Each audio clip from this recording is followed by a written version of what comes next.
Welcome along, everyone. It's what day is it? Is it Thursday? Is it Wednesday? You can't tell, right? Time is flying.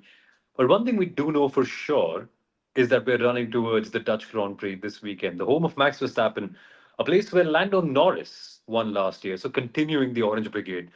And this time out, the big question is very, very clear. Which McLaren is going to be on top?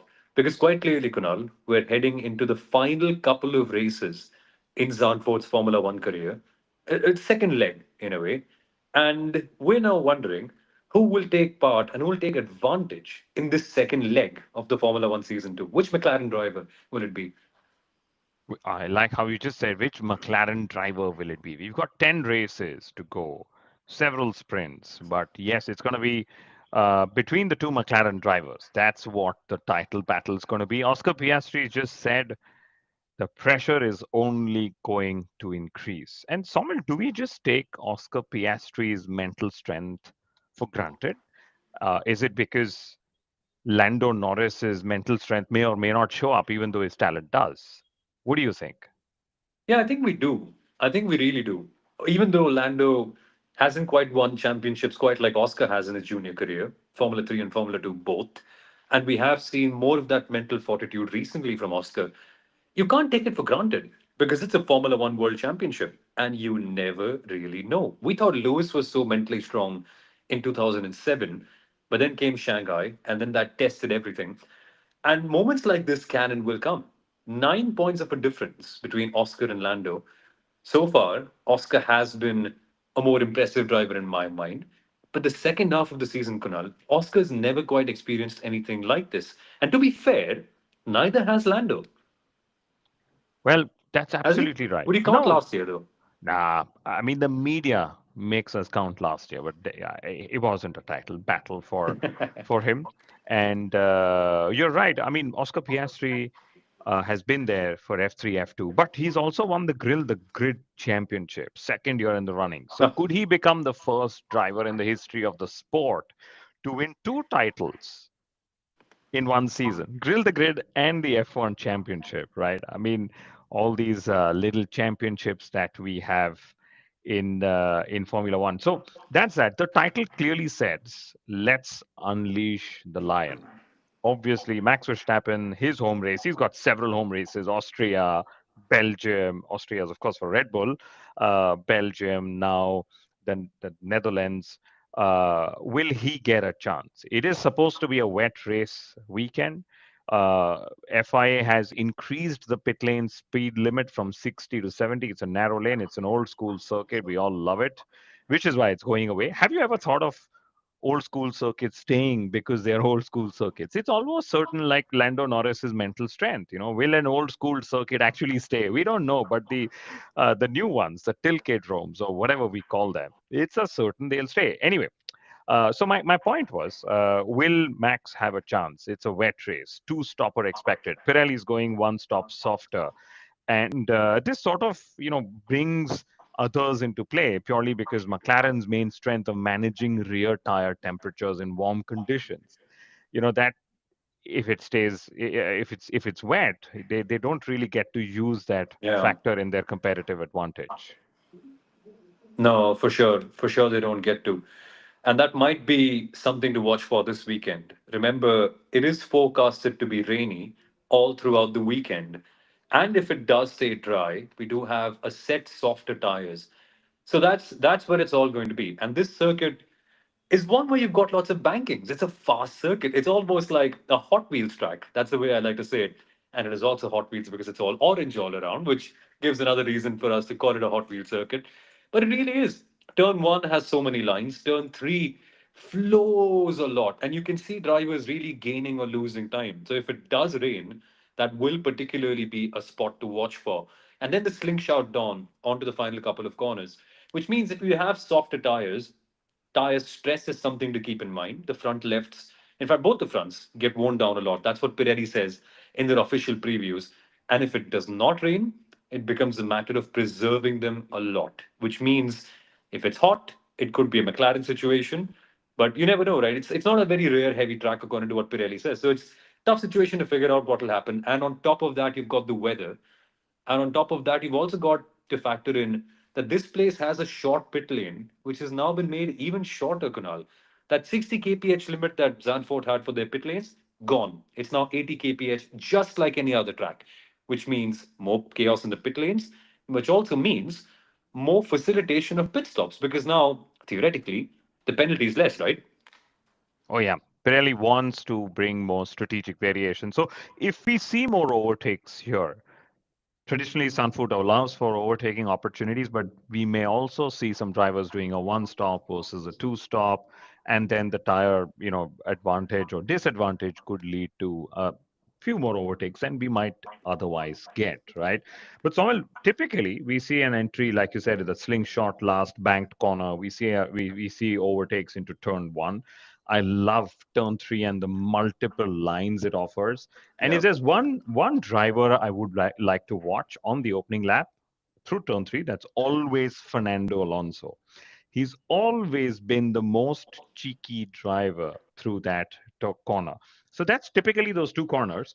There are chances. There is a turn 11 and 12. It's a right-hander. Somebody might just sneak in there if Very you get tough. that better exit through turn 10 before that. So very, very interesting circuit to go racing on. A little narrow. Well, that's what everyone's going to say, and that's why Formula One cars will, drive through a single file, as we call it. Qualifying will be very, very crucial, as it always has been here before. But yeah, I think the weather is going to mix things up, and then so will race strategy, Somal. Yeah. And largely the weather. It's such a driver's circuit. If it's raining, I really am not counting Fernando Alonso out. Remember, a couple of years ago when it was raining, Max Verstappen won. And believe you me, he was joined on the podium by Pierre Gasly and Fernando Alonso. That is unbelievable, but that's the kind of thing that can happen. And I remember Alonso and Verstappen, I think either of the two talking about a piece of insight about how a lot of drivers were taking a certain line through three. And in the middle of the race, I think it was Alonso who noticed that you could take an alternate line. So he started to go the shorter way out and gain more time. And these are the sort of things that will happen here because you've got so many different ways of taking the circuit. And Zandvoort is flowy. Zandvoort is got full of, it's got a lot of elevations, lots of technical corners too. I think it'll be a circuit where the best driver really can make a difference, which is where I think you cannot count out the drivers who have confidence in their machinery. A Lewis Hamilton, probably not. An Oscar and Lando, they should be up there. What do you make of George Russell, Canal? Because with Mercedes, we sort of have no clue of where they really are. But if the conditions are cool, they usually tend to spring up. Absolutely, and I like how you put it that you need so much confidence in the car. Rain will miss the competitive sessions as Feyanshu. Yes, we have the weather god with us. Of course, it's very early. It's still 72 hours before something serious happens on track. Yes, we've got free practice tomorrow. But even if it's not raining through the competitive sessions, but it's cooled the conditions down, there's overcast conditions. These things will impact. These variables will impact. The form factor, as we call it in the Yeah. sport, and I think McLaren will be there. You asked if Mercedes is somebody we should look up to. I think Mercedes as well, especially George Russell. But do you think George Russell is a little bummed that he wasn't invited on Toto Wolff's yacht when Leclerc and Max Verstappen actually were on Toto Wolff's yacht? At least we've seen pictures of Verstappen. I was reading rumors on social media when Leclerc was there. Do you think a Verstappen Leclerc partnership at Mercedes could happen sometime in the future? That might be a bit tricky. For, who do you push out then, right? That's assuming that Kimi does not do well. You got That's to push out assuming. both, right? My God, no, no, no, no. Is George Russell a worse driver than Charles Leclerc? Gets you thinking sometimes. Really does. So let me Uh, let me add some context. Since Bahrain, okay, and it wasn't the opening round this season, Leclerc has actually scored 4 points more than George Russell this season. So Leclerc is on 131 points. Russell's got 127 points. Max Verstappen has got 126 points. So while Russell has had great headline results, including a win in Canada, pole position, several podiums, etc., and Leclerc has a best place finish of second in Monaco. Okay, uh, Leclerc just had better average race results. And you remember there were those races where Mercedes went the wrong way with an upgrade and then they came back Yeah. with that upgrade in Hungary, and then bang, Russell took podium again and the fastest lap. And Alice is saying, "Hello there, fellas. Rainy greetings from Zandvoort." Yes, Alice, that you should just be our weather person this race weekend. So after qualifying, when we have a live stream, and just after the race as well, you're welcome to have us there. But what else have we got, Samuel? Any more stats? Any more stories? I think one story which you have been tracking, which will come out in the media, is Alex Palou. Yes. Suddenly, that's going to be the name. Everyone's going to be searching who is Alex Palou. So Samuel's done a lovely piece to camera for our YouTube channel, which should be live tomorrow. Our editor is Yeah. working on it. But Alex Palou as a replacement for whoever. I mean, as a But savior of the number two seed in Red Bull. Let me put it as that. Because when yeah, you say replacement, you actually go all the way back to Ricardo. There's too many names to take. exactly, exactly. And the big story that you kind of framed very well when we were doing that recording is that Red Bull are looking to an oval racer to do what a Perez, a Sonoda, a Lawson, a Gasly, an Albon all couldn't do, which means that Red Bull has run out of options, which they kind of have. Or have they? Do they have enough options? And are they just protecting Isaac Hatcher, which I think is the case here? I don't think you should get him up too early. So what do?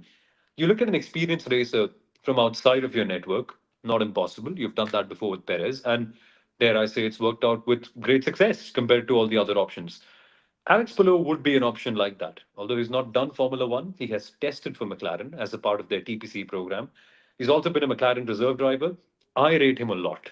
I really rate him a lot. You now, Kunal is normally the one asking me and saying, "Hey, it's IndyCar. IndyCar drivers are the one who aspire to be in Formula One," and it's true. But in this case, I think it's the one IndyCar driver that Formula One really is missing out on, because clearly, Kunal, teams are going back to Formula One drivers of the past to make signings, but there are no real good options in the junior category. So you go outside the pool. And I have to say, this guy is the best outside that pool at that very moment. 4 IndyCar championships in 6 years. Unbelievable record.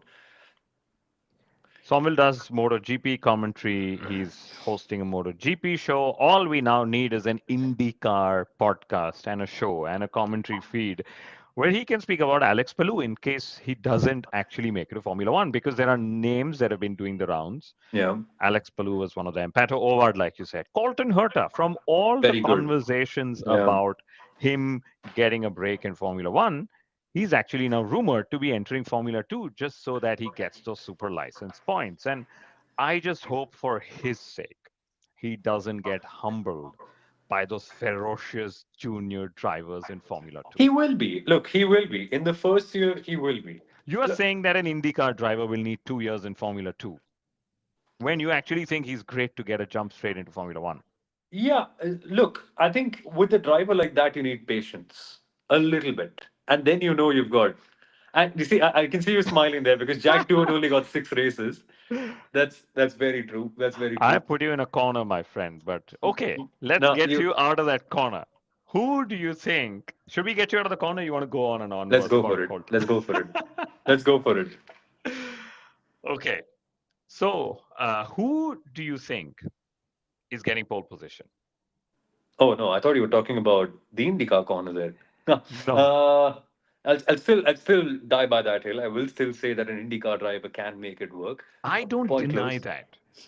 I don't deny that. But then that driver shouldn't be taking 2 years to succeed in Formula One, Formula Two. Yes, Uh, be patient in Formula One. well, Yes, I there will suppose be that's there will be tracks you've not driven on.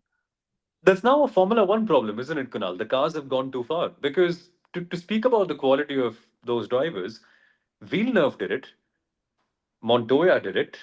Before that, Mario Andretti did it. Three very, very, very, very, very good drivers. And Michael Andretti was unlucky with a lot of retirements. He was also pretty competitive when he was there. So, No, not denying. I mean, yeah.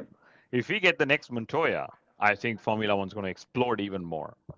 But you're right, it will be tough. But pole position, look, this conversation can go on forever. We should do a separate podcast on that. Pole in wet conditions around a circuit like Zandvoort. Do you think there is anyone else who could do it? We all know who we're talking about, don't we? You're talking of Lewis Hamilton, clearly. Hey, come on. Are we? Are Well, we? Andres Stella actually said that he is thinking Ferrari is going to be very competitive in the second half of the season. What do you think? Why wouldn't it be Lewis Hamilton? Why does Patrick he say Vasseur have that? said that we were stupid to have underestimated the challenge of the switch, which I think in it's stupid in itself that you underestimated it, but that's Ferrari. But anyway, my point then to you is who do you think is getting pole? You said in the wet, there's one driver who you think will get pole. I believe you're talking of the driver who's had three pole positions in the last four races at Zandvoort. He's had four podiums, four front row starts, and he's converted that into three wins. And that's why we also still call this Unleash the Lion episode. Ferrari is bringing new Absolutely. floor this race too. Yes, they need something. They need everything. They need all the upgrades. And I like that teams are throwing upgrades at it because if it's in the pipeline, if the simulator says that there could be gains on track, it's actually better to use it because it's like I love giving this analogy. Have you ever heard of a government making a profit? Well, no, because Because the government has got funds so that it uses it up for the betterment of the public. So government making a profit is actually okay. government not using the funds. So it's the same logic with Formula One teams. If you got the funds and you'd rather use it than keep it in the bank because now the teams are positive cash flows. Now the team are positive businesses as well. So I'm glad they're bringing floors. I think the Yep. development cycle will continue, and there will be several learnings that they can take from this year to the next, which is interaction of how tires and surfaces are, and aerodynamics and setup, and what drivers prefer. So it's not that suddenly there's a new car and just design it differently and the laws of physics are different next year. So there will be upgrade cycles that will continue as late as even Haas saying that they might just bring a new floor at their third home race in Kota, which is several races away. I just hope it doesn't compromise next season. Honestly, that's my only hope, I especially with think Ferrari. this I think again is another media hype. Okay, no team will want unless you are in the battle like 2021, where Red Bull Yeah. said, you know what, forget next season, we just have to go all out this season. Okay, no team. If you and I, who our speakers in Formula One, commentators, know that, listen, let's not be so crazy that we compromise on what's next year. No team is actually thinking the same way that let's compromise next year, what I'm Of going to fight. course. Of So course. they will have these, numbers from their simulations. And if there is a budget, if there is something, so they might not put something new in the pipeline. Okay, it's not that suddenly somebody's drawing a front wing today and bringing it now. These designs have been in the pipeline, they've been in testing, they've been in CFD and other simulations. And if their numbers say let's bring this, they will bring it to the track. Because there's another thing, because every time you bring a new iteration, Sawmill, you're also intellectually challenging your team to make sure that Make they it, yeah. deliver upgrades that work. Right? There's Correct. two things: deliver upgrades, point one, that work, and these are all people who love to be challenged. So yes, upgrades will continue as well. Let's look forward to what upgrades people are getting. No, but I've got to be like a mother, right? We've all got to be like a mother. Even though the mother knows that the child will get things done, she will still say, "Beta, just get it done." So that's what you just hope. You hope that Ferrari don't have it compromising next year. We know they won't want to do it. We know they're a normal racing team, but sometimes you've just got to put it out there that you just hope it does not. There's no real correlation. Still, you've got to hope. You've got to hope. But predictions, Kanal. Dutch GP predictions. Who do you think gets the win this time? Let's. I think it's a tough one, but I think Oscar Piastri is going to be winning this. I'm I going know I Lando for sound this like a one. broken tape recorder. I say Oscar Piastri for everything, but I think he's going to win it, even if he's not entirely on pole position. And I think the two McLaren drivers have been very, very evenly matched. And maybe Lando Norris would have benefited from races happening, instead of having a break, because he did pick up some momentum in the last few races of the before the summer break as well. Because he won four, three out of the last four races. So Austria win, Silverstone win, Belgium was second, Hungary was first. So there have been four consecutive McLaren 1-2s. And I think maybe Zandvoort will not be another 1-2, which Somil brings me to another thing. McLaren could still be the first team in the history of the sport to actually score 1,000 points in a calendar year. But for that, they Wow. need to maximize race results. Red Bull couldn't do it in the dominant parts of the season in 22, 23 because Checo Perez was not maximizing his race results in the second car. They went to about 860 points, but can McLaren do that? And as a team, they would love that they have the highest possible score out there. So I would probably take Max Verstappen for pole, or maybe even a George Russell, putting it in there. Okay, and Oscar Piastri winning it just because that McLaren is so much more superior in the race pace. Yeah. I think similar reasons for me pointed towards Lando, but yeah, I think Lando here because momentum. Everything's been flowing in his side. I just hope that it kind of works out again now, so that we have more of a championship fight. Because only 9 points is the difference between them. Imagine if there's a swing. Imagine if something happens. Imagine how fun the season will then become. So I'm going Lando because entertainment. But it'll be a lot of fun. It'll be a fun weekend to watch for. And yeah, we're going to be back. We're going to be on the Hindi commentary booth for fan code, Kunal and I. It'll be a ton of fun. And Let's, before we yeah. go, a couple of stats that I pulled out just for this episode. Fianchu saying McLaren has 36 points of a buffer to get 1,000 points. Yes. Manny is listed the hits and misses of all the drivers to have crossed the pond from America to Europe, and he's saying I'm inclined to put Palou on the hit list, which is interesting because the misses include Michael Andretti, Alexandro Sonardi, and Sebastian Bourdais. I'm sure we all remember him as well, right? Well, yeah, that's true. Yeah. Scott Speed as well. Anyway, But none of them were as good as this guy is. yeah, So, yeah. So the interesting stat, there've been five pole sitters in the last several races. Leclerc is the most recent one, 19 days. Oscar Piastri hasn't been on pole since 2 months and some 30 odd days or something. So almost 3 months, if you were to just calculate that. Can you wow. imagine? But he still got the best Wow. high edge average qualifying position for any driver. And yeah, Lando Norris, Max Verstappen, George Russell have a more recent pole position than Oscar Piastri, which makes me want to ask you, when was the last time Oscar Piastri was on pole? Any guesses? Just put a wild guess. China? No, China's too far. I'll give Uh, you a hint. A European race, which uh, typically was the start of the European season, but isn't anymore. Catalonia. Yes. Oh, wow. That's a while. That's a Yeah. long while ago. That's a long while ago. Yes. Okay. And the last couple of stats from me, which are always interesting. So, front row has got 8 out of the 12 last race wins. And we don't have to consider more than the last four because, it's been in the 80s that we raced out here. Jim Clark actually has the most Dutch Grand Prix wins with 4 race wins. We always thought all along it was Max Verstappen, but it isn't. Especially if you consider 35 years of the Dutch Grand Prix, and very interestingly, driver number 33 stopped winning the Dutch Grand Prix after it crossed 33 years of race wins. So 34th race was won by Lando Norris. Now this is 35th. Let's hope he breaks that duck.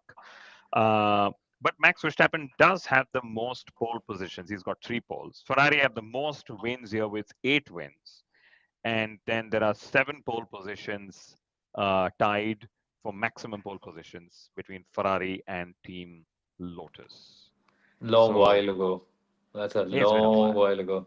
Yeah. So that's pretty much it from us, I guess. Or do Yeah, you have more? that should be it. That should be it. Yeah. Fun Yeah. episode. Catch I, us, I have I guys. have I have one more fun stat that I would like to read out. Okay. Since we're talking McLaren unleashing the lion and so on, okay. Uh, Max Verstappen, oh, sorry, I meant Oscar Piastri and Lando Norris, okay, have scored more points than any other constructor. Piastri is 284, Norris is 275, Ferrari is actually at 260. Is that a fair way to look at how dominant they've been? And these are constructors championship points. So Ferrari is at 260. The two McLaren drivers are already ahead of the team in second place. No, it's crazy. It's crazy. That's it from me, I guess. At last, At another last. one? Is there No, no, one? no. I We're don't good. We're know. good. I've got a No, we're rush. good. I've got a rush. Now, Let's but thank go. you for watching, guys. Bit of an odd timing this time, but thank you for all joining us. We will push out more and more content on our YouTube, so stay tuned on that. There's a magazine show coming, and I think you guys would really like that one. But of course, general coverage continues. We will have the post race review as well, along with other coverage on the show. So make sure you're following us. Make sure you're updated, and we will catch you soon.